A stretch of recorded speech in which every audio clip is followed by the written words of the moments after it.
Everybody is talking about capacity. Your capacity, my capacity, building capacity, protecting capacity, everything capacity. But when you actually, when you think about it, what if the way that we've been taught to think about capacity is actually what's keeping us stuck?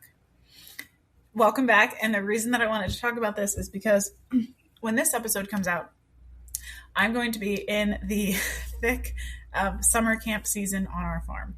Okay. And and I'm still totally involved in the business. So what that looks like is I've done all the marketing, all of the signups, all of that sort of thing. I have a really, really amazing, wonderful curriculum lady who does the main teaching and things like that, but I still source everything and stuff like that. So it still is a lot of work. And even when we have the summer camps, I'm there on site helping and being that support person and wrangling 25 kids. And if you have kids and you've ever taken them to a farm or around animals, you know how hard it is to keep them contained. And so that is what is really tricky about summer camp season. Okay. It's really wonderful and really amazing, but it's also really tricky. And so I was thinking about this today because just because it's summer camp season, summer camp week, doesn't mean that everything else turns off. Everything in my life still has to keep going. We still have to do all the animal stuff, still have to take care of everything, still have to do this business, still have to coach my clients, everything like that. And so I was thinking a lot of people would really struggle with this, going from all morning and afternoon with little kids, switching gears to coaching your clients at a high capacity, high level, right? And so I wanted to really talk about how does this happen? How can you get to the place where you can go from here to here to here and not completely lose your mind? Okay. And yes, there's some practicalities, making sure you're taking care of yourself physically, you're sleeping, you're eating, you're drinking, things like that. But I want to talk a little bit deeper about that because again, this word capacity is thrown out all the time. It's kind of become this buzzword now that you hear it from therapists, coaches, productivity gurus, burnout experts, things like that. And so you'll hear things say or even bandwidth and capacity are sort of in the same word, same thing that people say. And so you'll hear people say things you need to build capacity. You need to protect your capacity. You need to stay within your window of capacity. You don't have capacity for that right now, right?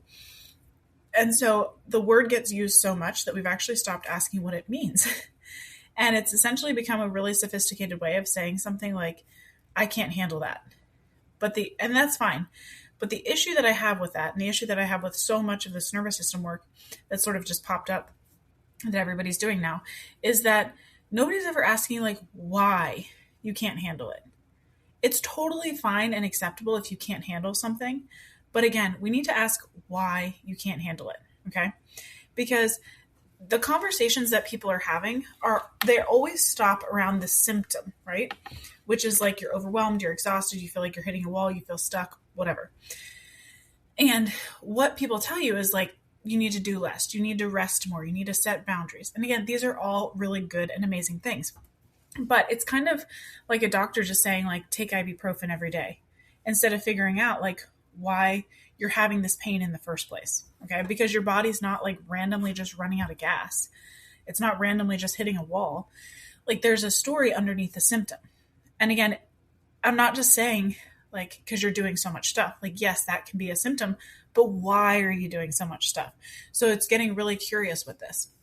And until somebody helps you read that story that's underneath of it, or even makes you aware that you have a story underneath of it, you're just going to be managing those symptoms and wondering why things never actually change. Right.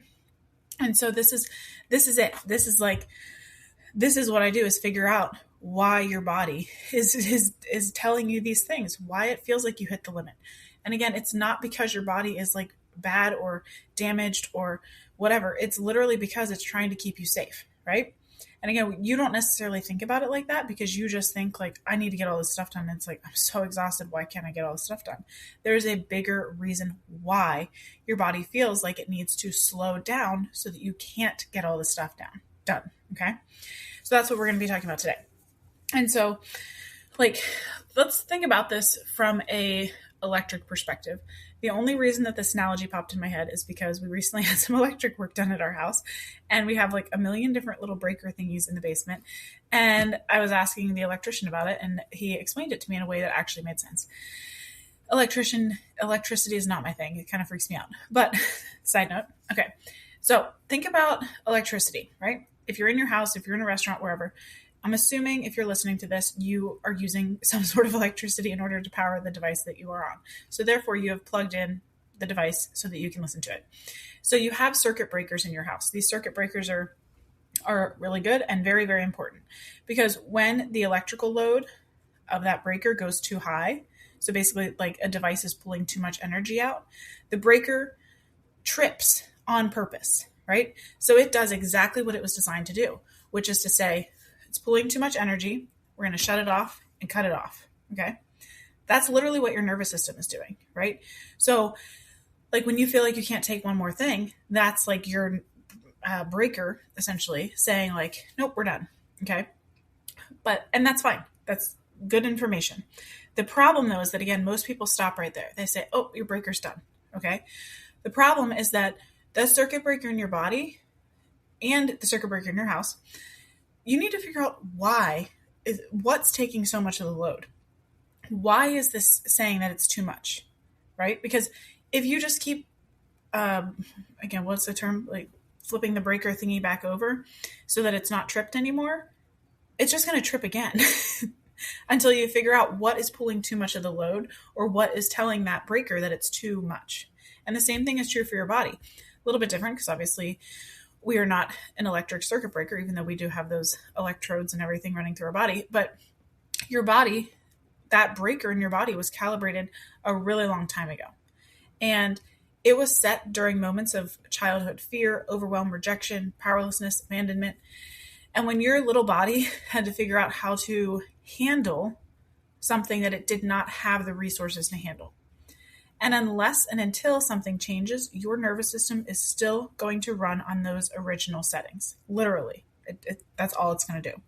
And so when you like, quote unquote, run out of capacity, like, or say you run out of capacity and you're just like making a simple phone call, or you look at your to-do list and you're like, oh, I can't do any of this stuff. I like don't want to do any of this stuff. I just want to watch Netflix and like do nothing. Or if you're like sitting in conflict with your husband or with a client or trying to finish a task that you've done like 100 times, but it feels like so hard this time around. And it's not because it's hard, but it just feels like you're like the weight of the world is on your shoulders. The reason for that is yes, because your capacity is maxed out. But again, why is your capacity maxed out? Okay. It always traces back to a time and a place where you did not feel safe. Okay. And this is your body's way of speaking it. And so capacity is the word we use when we don't really know what the body is saying yet. So again, capacity is good, but it doesn't tell the whole story. And if we just stop right there, we're doing a disservice to ourselves and everybody else around us. And so one way that I want you to start to shift your thinking about this is a lot of times people will talk about capacity in terms of cups, right? So like you cannot pour from an empty cup, or you cannot handle more than the cup can handle, or things like that, right? And so this is a good analogy to try to figure out like what fills up the space and what takes up space in your life. The reason that I don't love it though is because it doesn't necessarily, what it does is it still has the thought that like, I don't have a cup, but I have a water bottle. In this water bottle, the water bottle has walls. So what is insinuated is that whenever I fill up this water bottle to capacity, it's full. But again, what's insinuated is that these walls are then supporting the water, which can be really, it can feel like a lot if you're having to support all of this stuff here. Okay. If you're the one who's physically holding everything in. And so that's why I don't love the talk about cups, because again, it reinforces the idea that you have to hold all of this stuff in. And if you have a crack or if you have a weak wall or whatever, then it's all going to pour out. And so the way that I like to speak about capacity and like what it is that you were able to do is through a plate. Okay. And so again, I don't have a plate. So let's use a notebook, for example. if you have a plate is sturdy, okay, most of the time. But plates come in different materials. Some plates are really, really bendy and flexible. So like that'd be essentially if we took like a piece of paper like this, and like this plate would not be able to hold very much, right? But if we had this whole notebook, or think of it as a plate, it's like really strong china, this is going to be able to hold a lot more, okay? And so what I love about the plate idea is that with a plate, yes, the plate still has to hold things, but the plate does not have to contain things like the cup does, right? The cup has to contain the liquids.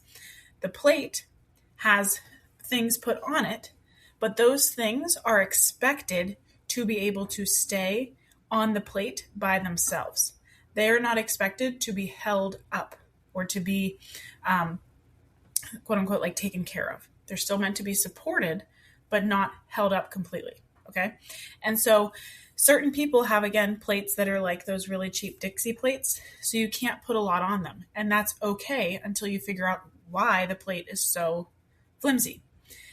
Other people have really, really strong plates and they can hold like a lot of stuff. And that's great because they've figured out why they've figured out how they can make that plate stronger and stronger. And it's not because they work harder. It's because they've added layers each time. Okay. And those layers get stronger as you do this work. And so again, the more that your plate can hold, the greater your capacity. And the less your plate can hold, the less your capacity is. And those two plates, literally the only thing that's different about them is one is working on really flimsy soil or flimsy ground. The other has done the work to really be rooted in like a really strong, solid surface material or something like that. Okay. And so with this in mind, the, again, beautiful thing about it is that everything that you put on your plate, you are not expected to hold, right? You are not expected to contain it. You are expected to support it by having the plate underneath of it, having a little bit of a hand in it per se, but you are not expected to completely hold everything versus like in the cup example, you are expected to hold everything in because otherwise it's a liquid, it's going to all pour out. And I love this because it again takes some of the responsibility and the necessity of you doing everything off of yourself, and it puts it on other people. And what that does is that is a boundary, right? Like that is saying, I'll totally be there to support you, but I can't do it all. I believe only the person can empower themselves, but that allows the other person to take responsibility and then therefore become a better version of themselves, right? And so if we are the ones who are always having to do the holding, other people are not going to grow. And same thing with you. You're going to be tired and stressed out all the time, okay? And so again, when we talk about capacity, it's literally just how much we can hold without completely falling apart. It's going to be different for every person, different in every season of life, different for different ages, things like that. But true capacity can only be found when you have done the deeper work to figure out why things might feel like you don't have the capacity. Okay? So, if capacity is not about doing less, but about managing like what's on your plate better, let's talk about 3 things that actually change capacity. So I kind of mentioned them a little bit, but let's go deeper into each of them. The first one is going to be safety in the body. And this is not like the super fun thing, but actually having your body understand physiologically that like this is not a threat to my survival. Okay. And this safety only comes whenever you heal the original wound that your nervous system thought was necessary to tell, where like danger was everywhere. Okay. And again, danger doesn't have to be physical danger. It can be that your coach told you that you were too short. And so therefore your dream of being a pro basketball player was like obliterated or whatever. It can be told that you had to get good grades because if not, you wouldn't get X, Y, or Z, right? So it doesn't have to be physical danger. It can be literally just anything you perceive to be a danger to your system or danger to who you were or your identity. And until that heals, no amount of breath work, journaling, breathing exercises, like smoothie green things will actually fix anything. Because again, yes, the physical side of things is so, so important, but we need that whole picture, right? Those things are just going to be like band-aids. Again, breath work is great and amazing and so, so necessary. Journaling is too. I do it every single day. But until you actually understand and have the awareness of where all this is coming from, it's just going to be like putting this like beautiful, I don't know, I think about it like a house where it's like you can paint the walls of the house, but if the foundation is cracked, the wall's just going to crack again and it's not going to look pretty in a little bit, right?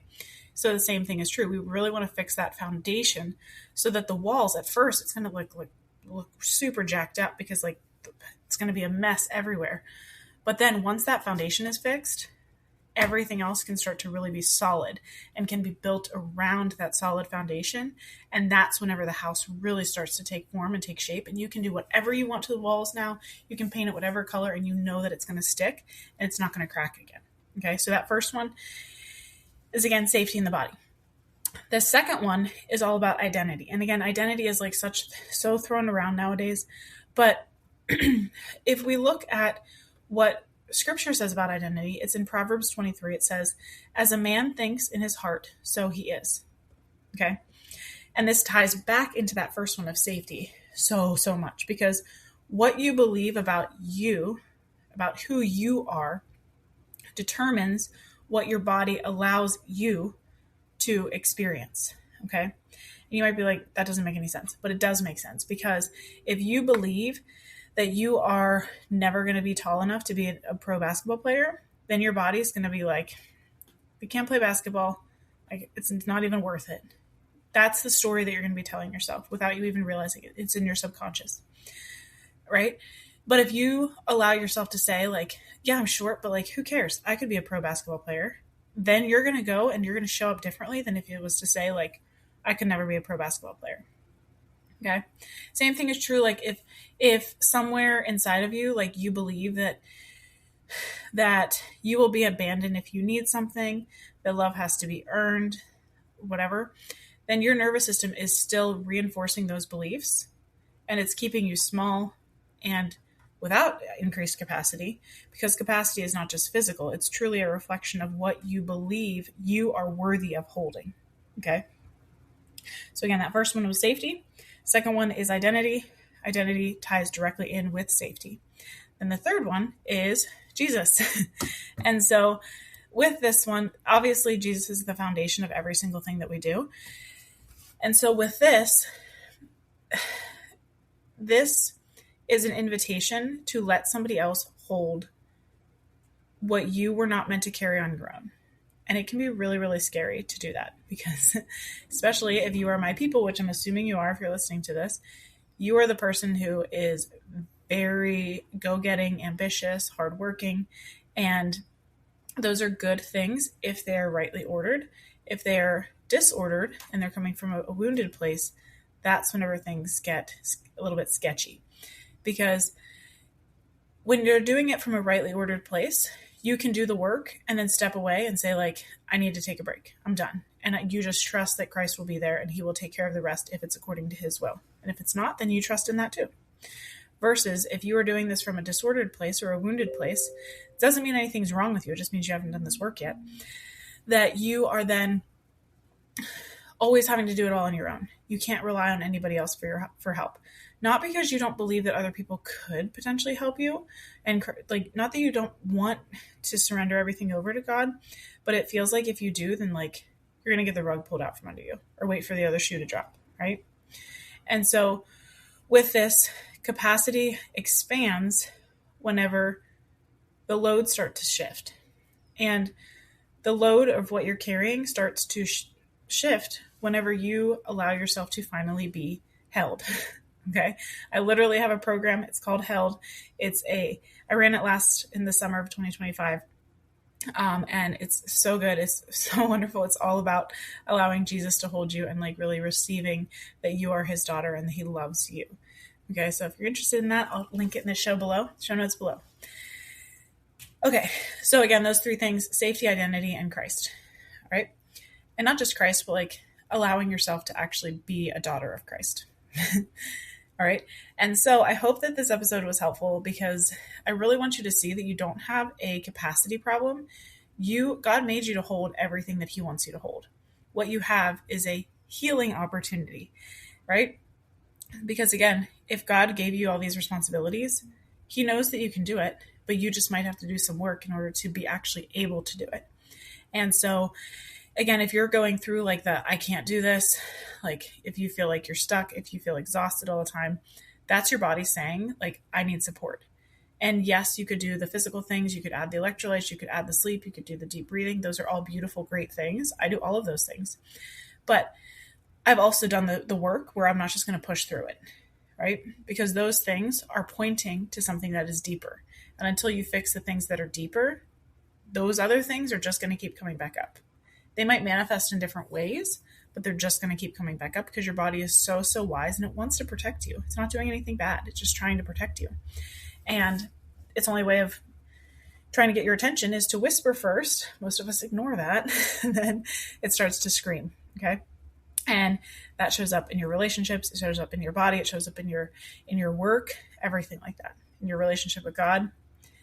Right. So if you have been trying to build capacity through just like being more disciplined or doing this breath work exercise every day or journaling every single day, and you wonder like, it's supposed to be working and it's not working. This is why. Because you cannot organize or like pull yourself out of a wound, right? You cannot schedule yourself so much that you feel whole again. But what you can do is, again, heal. You can heal because you do not have a capacity problem. You have a healing opportunity. And when you do that healing opportunity, you are going to be like literally, you are going to be shocked by how much you can carry because it's not going to feel like carrying anymore. Okay. It is so cool to see women go through this where they have 5, 6, 7, 8, 9, 10 kids and they homeschool or they run a business or they do all these different things. And they're like powerhouse women. They're such go-getters and they love the Lord with all their heart, but they come in working with me and they're like, they just feel like they're failing in everything. And by the time that we go through this, they're like, oh, this is like simple, right? Again, simple, not easy, right? But it's so, so good. Okay. So I know I've said it a bunch of times, but you do not have a capacity problem. You have a healing opportunity. When you heal, capacity is not going to be a problem. Okay. So if you're interested in getting started, again, I'll link the HELD program below. It's amazing. It's awesome. If you have any questions, let me know. And I'll also put the free audio training so that you can get a little bit of a glimpse into how this works.